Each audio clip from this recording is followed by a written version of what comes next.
What's up, guys? Rocco Lacerdo from BSI Fitness. So today we're going to be hitting shoulders with a little bit of arms mixed in with it. Hope you guys enjoy.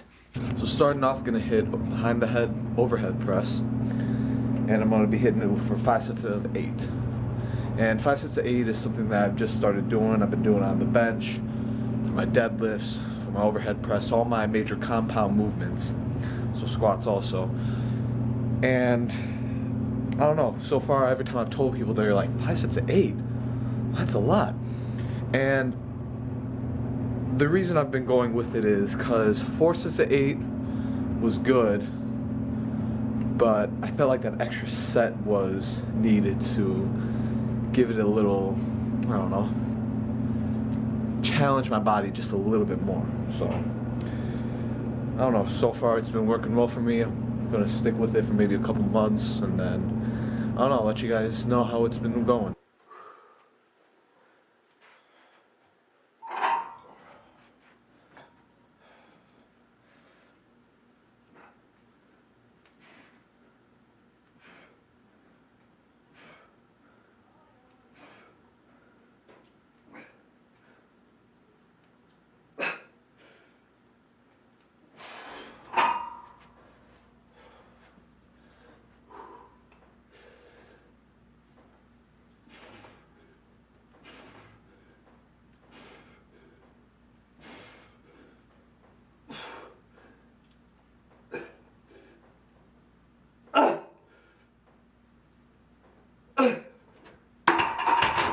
So next up, hitting face pulls.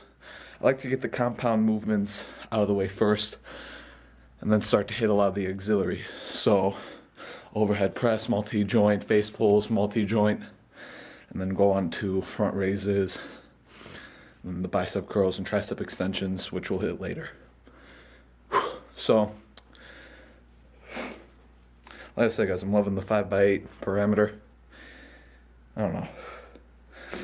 You just gotta challenge yourself, you know? You can't train comfortably.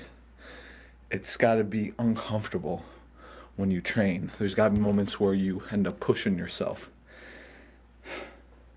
in small ways. It doesn't have to be to where, you know, after the first exercise, you're just completely spent. It's all about making little baby steps.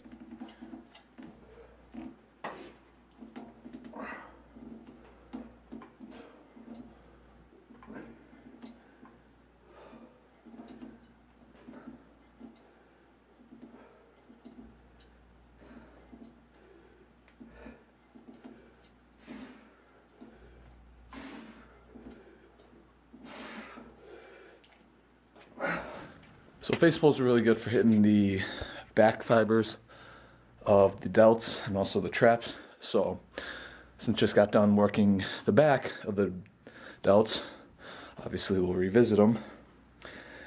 We're gonna hit front raises with the plate, so we get more of the front delts. You know, delts are definitely something that I've never really worked on or very focused on a lot. And true story, first was my cousin that mentioned, you know, you need to work on your delts. And then it was a real wake-up call when you have your own mom tell you, you know, yeah, your delts could use a little work. So needless to say, when I work shoulders, I really focus on that.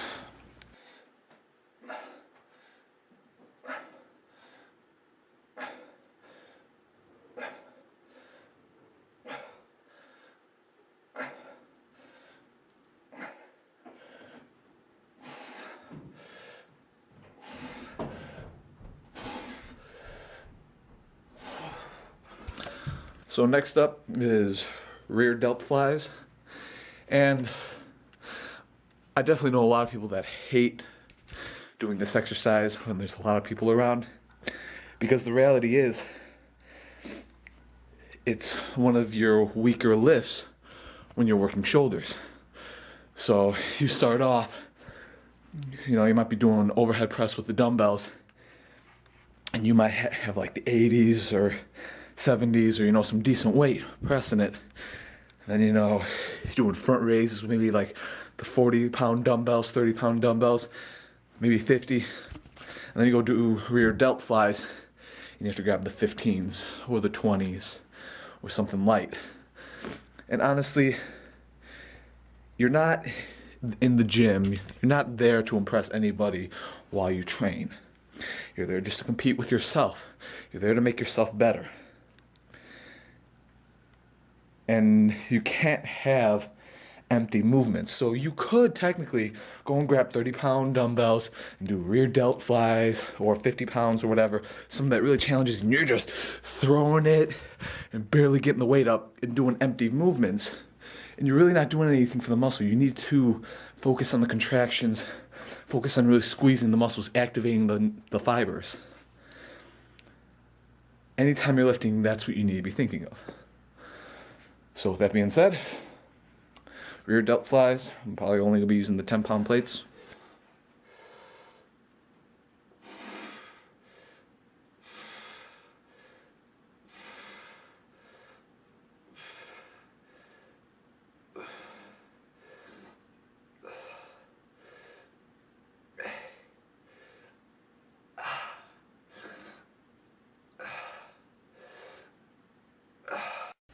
So, like I mentioned earlier, when I'm training shoulders, I think front fibers, back fibers, front to back, front to back, front to back, and hidden things in between. And personally, that's just, I feel, a good way to design a shoulder workout plan, because believe it or not, all muscle groups, quads, the back, even your biceps, they're all complicated fibers. There are many fibers that you have to hit, and there are so many different movements you can do. So your job and my job is to pick a few tools, a few exercises per fiber, per angle, and hit them. So, moving on, after the rear delt flies, I'm going to hit front raises with the easy curl bar. Get some of the fibers in between.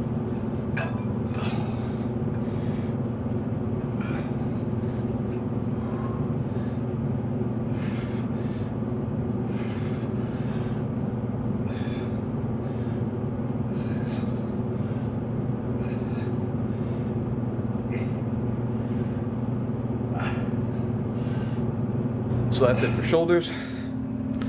Now we're going to move on to biceps and triceps. So I'm going to hit wide curls, 3 sets of 10, 3 sets of 8, maybe 4 sets of 8. I'll go with 4 sets of 8 today.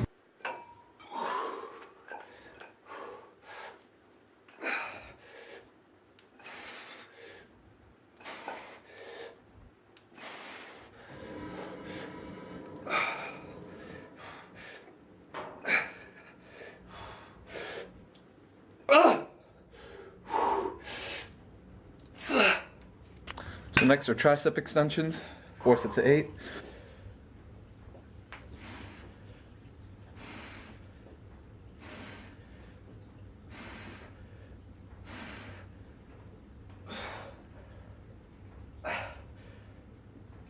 And jump back to biceps with narrow curls.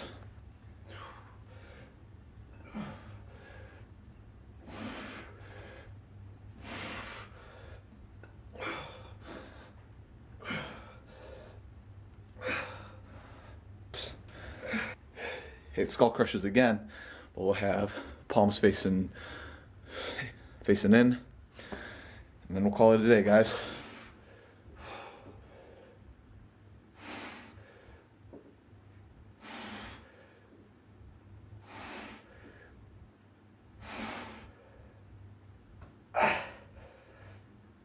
So personally for me, I enjoy training with no music, having it nice and quiet. And the reason for that is because throughout everybody's day, mine, yours, your parents, your siblings, everything is always so chaotic and loud, and just There's so much going on. It's nice to when things can be quiet. You can focus in on one task, one challenge that you can actually see. And